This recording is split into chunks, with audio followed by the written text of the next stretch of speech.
Good morning class 6। Welcome to your social science class. हम लोग अपना ज्योग्राफी का चैप्टर 5 कर रहे थे और उसमें टॉपिक स्टार्ट करते हैं हम एटमॉस्फेयर। तो देखो बच्चों, earth has a protective covering called the atmosphere. Earth के चारों तरफ एक सुरक्षात्मक कवच है जिसे हम बोलते हैं एटमॉस्फेयर, और ये वही एटमॉस्फेयर है जिसकी वजह से अर्थ पे लाइफ पॉसिबल हो पाई है। अदरवाइज अर्थ भी बाकी सारे प्लैनेट्स जो हैं जिन पर लाइफ नहीं है उनकी तरह ही होती। जो ग्रेविटेशनल फोर्स है उसकी वजह से जो अर्थ है उसके चारों तरफ एटमॉस्फेयर बना रहता है।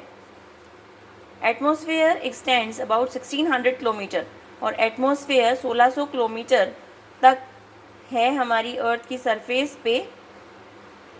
और जैसे ही हम अर्थ से दूर जाते हैं तो जो हवा है वो डेंस होना शुरू हो जाती है, बिकम्स लेस डेंस, और यहाँ पे जो हवा है वो कम डेंस हो जाती है। This explains why we find it difficult to breathe it higher altitudes. और इसी से पता चल जाता है कि जितना हम ऊंचाई पर जाने लगते हैं हमें सांस लेने में परेशानी आने लगती है। एटमॉस्फेयर के अंदर क्या क्या चीज़ें शामिल हैं? Air is made up of mixture of gases, और जो कि ओडोरलेस, मतलब इनमें कोई भी ओडोर मतलब खुशबू नहीं होती है। टेस्टलेस होती हैं ये और कलरलेस होती हैं। Air is composed of 78% nitrogen, और ये जो एयर की कंपोजिशन है उसमें 78% नाइट्रोजन है, 21% ऑक्सीजन है, और रिमेनिंग 1% में argon, carbon dioxide and neon छोटी छोटी क्वांटिटीज़ में होती हैं। Dust particles, water vapour, smoke and pollen grains. Pollen grains मतलब जो पौधों के फूल जो होते हैं उनके जो पॉलन्स होते हैं जो उड़कर वातावरण में शामिल हो जाते हैं उनको बोलते हैं are also present in air. ये भी प्रेजेंट होते हैं एयर में और बहुत ही स्मॉल क्वांटिटी में होते हैं। अब 800 किलोमीटर, 800 किलोमीटर के ऊपर हाइड्रोजन और हीलियम ये मेन गैसेस होती हैं जो प्रेजेंट रहती हैं एयर के अंदर। कंपोजिशन ऑफ एयर यहाँ पर दिया हुआ है आपको, ये चार्ट आप पढ़ लेंगे। नेक्स्ट आइए, importance of the atmosphere. Atmosphere की क्या इम्पोर्टेंस है? तो oxygen present in air is the life support system for every organism. अब सभी को पता है बिना ऑक्सीजन के कोई सांस नहीं ले पाता है, तो इसीलिए ऑक्सीजन जो है वो लाइफ सपोर्ट सिस्टम की तरह है किसी भी ऑर्गेनिज्म के लिए। नाइट्रोजन जो है वो प्लांट्स को ग्रो करने में हेल्प करती है। कार्बन डाइऑक्साइड हेल्प करती है प्लांट्स को अपना खाना बनाने में और फोटोसिंथेसिस की प्रोसेस को आगे बढ़ाने में। Atmosphere insulates the earth from sun's radiation. Atmosphere earth को सन की रेडिएशन से भी बचाता है और धरती पर सही तापमान बनाए रखने में बहुत ज़रूरी है। This is called the green house effect, और इसी को बोलते हैं हम green house effect. Ozone gas जो है वो सन से आने वाली अल्ट्रावायलेट जो रेज होती हैं उनसे धरती को बचाती हैं। और water vapour and dust particles cause the weather phenomena, और वाटर वेपर और डस्ट पार्टिकल्स जो वेदर्स चेंज होने की फिनोमिना है उसको करने के लिए ज़रूरी होते हैं। बच्चों, green house effect and global warming के बारे में आप अपने साइंस में भी पढ़ते आए हो, आपने पहले भी पढ़ा हुआ है, इसे आप खुद से पढ़िएगा। Now next one is composition of the atmosphere changes from place to place and time to time. Atmosphere में जो गैसेस का कंपोजिशन है वो समय के साथ चेंज होता रहता है और जगह के साथ भी ये चेंज होता है। Now next one is layers of the atmosphere. Atmosphere में कौन कौन सी लेयर्स होती हैं? 5 लेयर्स होती हैं atmosphere, depending upon the composition के हिसाब से 5 लेयर्स होती हैं और डेंसिटी टेम्परेचर के हिसाब से, और they extend from ground all the way to outer space. और ये ग्राउंड से लेकर आउटर स्पेस तक फैली हुई हैं और इनके नाम हैं, first one is troposphere, stratosphere, mesosphere, thermosphere, exosphere. Now हम इनको एक्सप्लेन करेंगे। First one is troposphere. Troposphere सबसे लोएस्ट और क्लोजेस्ट लेयर होती है अर्थ की सरफेस से और इसका एक्सटेंड जो है वो 8 किलोमीटर टू द इक्वेटर रहता है, from the poles to the equator. The extent of the layer varies from the 8 kilometre from the poles and 18 kilometres to the equator. तो इक्वेटर के पास ये 18 किलोमीटर तक हो सकती हैं और पोल्स के पास ये केवल 8 किलोमीटर्स तक की है। Atmosphere is the thickest here और यहाँ पर एटमॉस्फेयर सबसे ज़्यादा थिकेस्ट रहता है, मोटाई में रहता है। Temperature in this layer decreases at the rate of 1 degree Celsius from every 165 metres. और इस लेयर में जो टेम्परेचर है वो कम होता जाता है 1 डिग्री सेल्सियस की रेट से हर 165 मीटर की दूरी पर और इसे बोलते हैं हम lapse rate. All changes in weather phenomena take place in this layer और सारे जो वेदर फिनोमिना रहती है वो सारे चेंजेस यहीं इसी लेयर में होते हैं।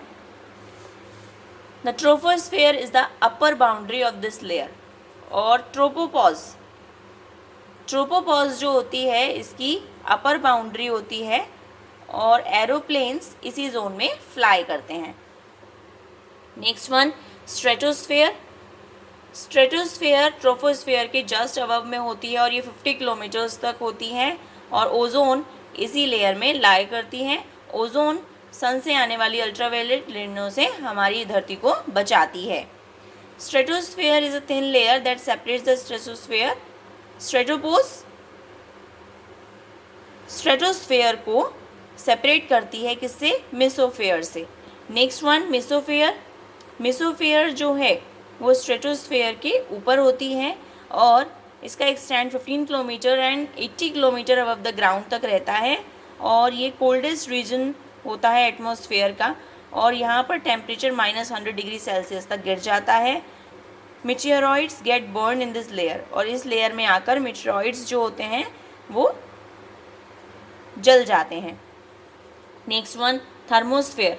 थर्मोस्फेयर जो है वो मेसोफेयर के ऊपर रहती है और एक्सोस्फेयर के नीचे रहती है और टर्म थर्मो का मतलब होता है हीट।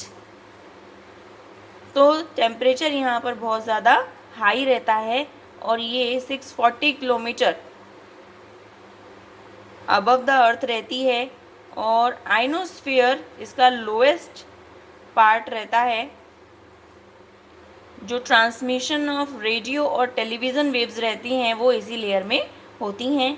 सारी आर्टिफिशियल सैटेलाइट्स इसी लेयर में पोजीशन की जाती हैं और फिनोमिना ऑफ ऑरोरा बोरेलिस मतलब northern lights and aurora australis southern lights यहीं पर अकर करती हैं।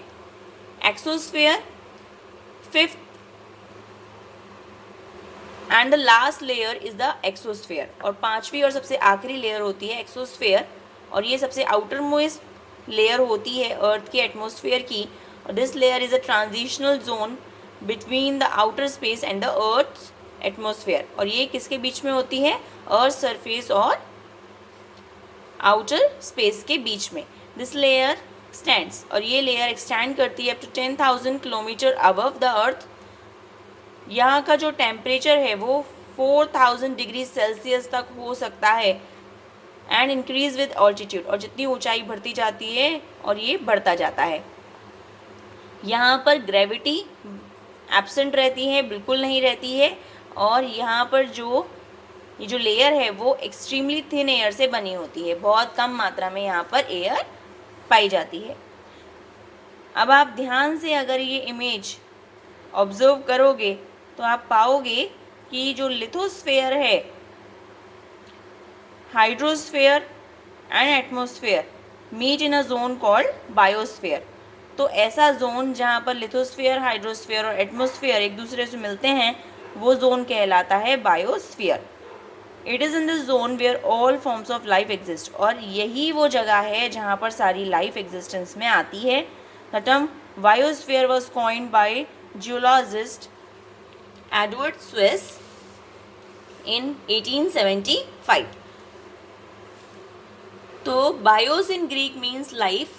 बायोस का मतलब ग्रीक भाषा में लाइफ से होता है, और life on earth is possible because of its distance from the sun. और लाइफ यहाँ पर पॉसिबल हो पाई है अर्थ पे क्योंकि यहाँ का डिस्टेंस सन से एक सूटेबल दूरी पर है, यहाँ पर ऑक्सीजन की अवेलेबिलिटी है and adequate amount of water सभी के लिए है। लाइफ एग्जिस्ट करती है दो फॉर्म में, एक फौना और दूसरा फ्लोरा। फौना मतलब एनिमल्स एंड फ्लोरा मतलब प्लांट्स। तो each living organism has its own specific environment. हर एक ऑर्गेनिज्म को अपना स्पेसिफिक एक पर्टिकुलर एनवायरनमेंट चाहिए होता है जीवन के लिए, और इसी को बोलते हैं habitat. All the organism whether plants और animals interact with each other in their environment. हर एनिमल और प्लांट एक दूसरे से इंटरेक्ट करते हैं अपने एनवायरनमेंट के अंदर, और ये जो सभी इंटरेक्टिंग कंपोनेंट्स होते हैं बायोटिक एंड अबायोटिक। बायोटिक मतलब लिविंग एंड अबायोटिक मतलब non living, with a group of organism form the ecosystem. और ये जो बायोटिक और अबायोटिक के इंटरेक्शन का जो सिस्टम है वो इकोसिस्टम के अंदर आता है। Ecosystem of a rainforest includes the plants, animals and other creatures living in that rainforest. Ecosystem के अंदर इकोसिस्टम एक रेन फॉरेस्ट का इकोसिस्टम के अंदर क्या क्या आता है? प्लांट्स, एनिमल्स और दूसरे क्रिएचर्स जो वहाँ पर रहते हैं, as well as the environment of the rain forest. और साथ के साथ क्या क्या शामिल है इसमें? एनवायरनमेंट रेन फॉरेस्ट का। Similarly ecosystem of a rice field. अब राइस फील्ड के अगर इकोसिस्टम की अगर हम बात करें तो इसके अंदर शामिल होता है rice plants, other smaller species, insects, earthworm and many tiny organism in the soil. Tiny मतलब छोटे जो ऑर्गेनिज्म किस में पाए जाते हैं? मिट्टी में पाए जाते हैं। इकोसिस्टम जो लैंड पर एग्जिस्ट करता है, वाटर बॉडीज़ में एग्जिस्ट करता है, एयर में एग्जिस्ट करता है। And ecosystem can be small as puzzle and big as forest. और इकोसिस्टम छोटे से लेके बड़े हर तरीके तक का होता है।